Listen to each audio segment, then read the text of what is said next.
So we waived tight end Josh Peterson today. Tommy Lee Lewis went to reserve injured, and then we signed place kicker Aldrich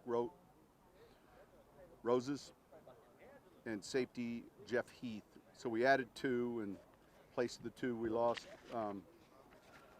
We try to come in here once a year before the start of the preseason, even to get used to the lighting, but also the turf is new each year. So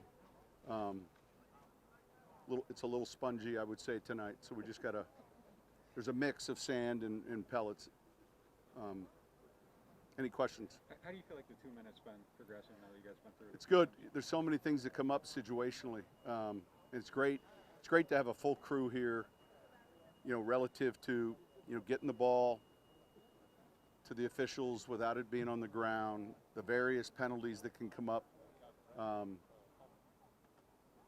We can't get enough of that work because every year at the end of the year there's 130 or 40 2-minute snaps defensively, offensively, and they're generally pretty critical snaps either at the end of the half or the end of the game. So you guys see them all. I mean, you just turn on the finish of every game and someone's defending a win or scoring to win. And then occasionally, you don't have a 2-minute drill because the score is, but it's going good. We need a lot of work at it. Sean, I know you said the turf was a little spongy. What did you think about the quality of what you were able to get in? Good. Good. I thought overall it was good. It was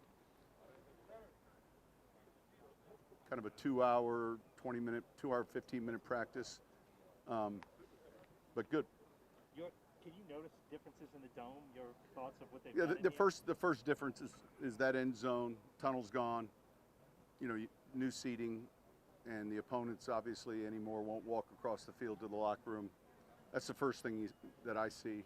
And then obviously some of the other things are different, but that end zone is what you first notice.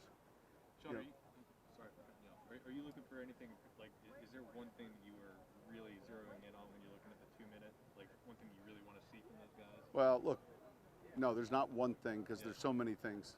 You're number 1, communication. Number 2, penalties. Look, half the battle is making sure everyone has the right call and plays the right defense or the right offensive snap.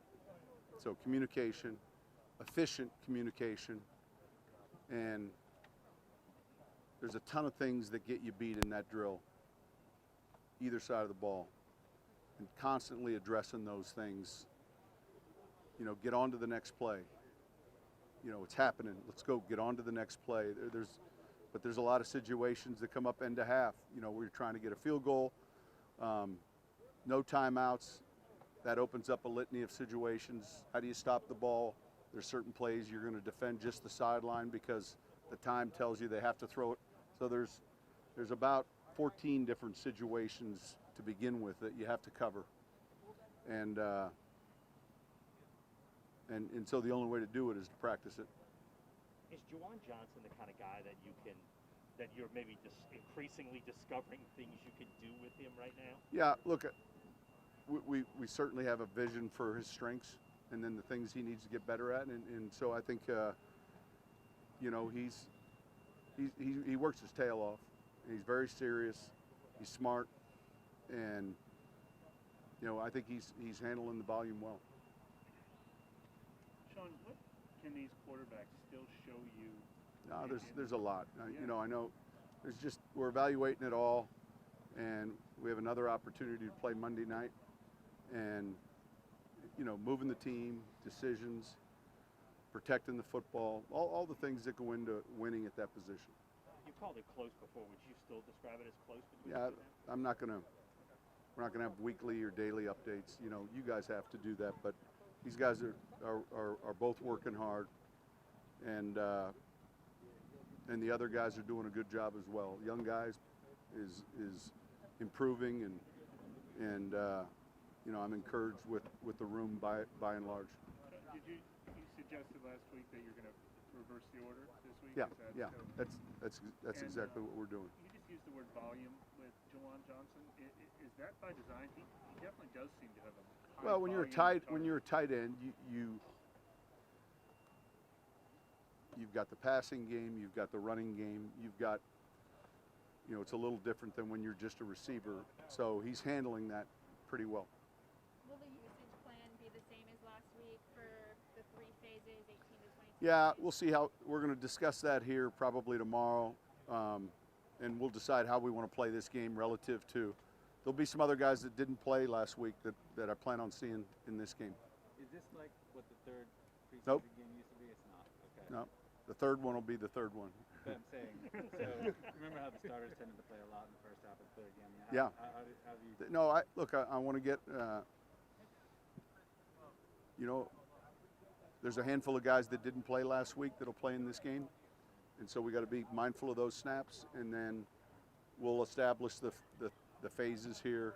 You know, I think we're a little healthier relative to the full roster compared to where we were last week. But we'll go through that tomorrow. Handful of guys, that means starters, you would think would see more. Yeah, action. well, there's some guys that are starters that didn't play last week Right, that'll that's play what in I this mean. game. That Yeah, would- yeah, they need to play. We're not going to go 3 games, you know. Yeah, Right. thank you. Oh, go ahead. Just last thing, just on Alvin. How, I guess, refined or established would you say his role is now in the offense? I mean, he's played such a huge role the last couple of years. Is there anything else that he can do? No, look, listen, 3 things, you know, he's good with the ball running, he's good with the ball receiving, and then, you know, when the ball's not in his hands, you know, protection or, but he's smart and makes good decisions, and so, look, he's an important part of what we do. Yeah, absolutely.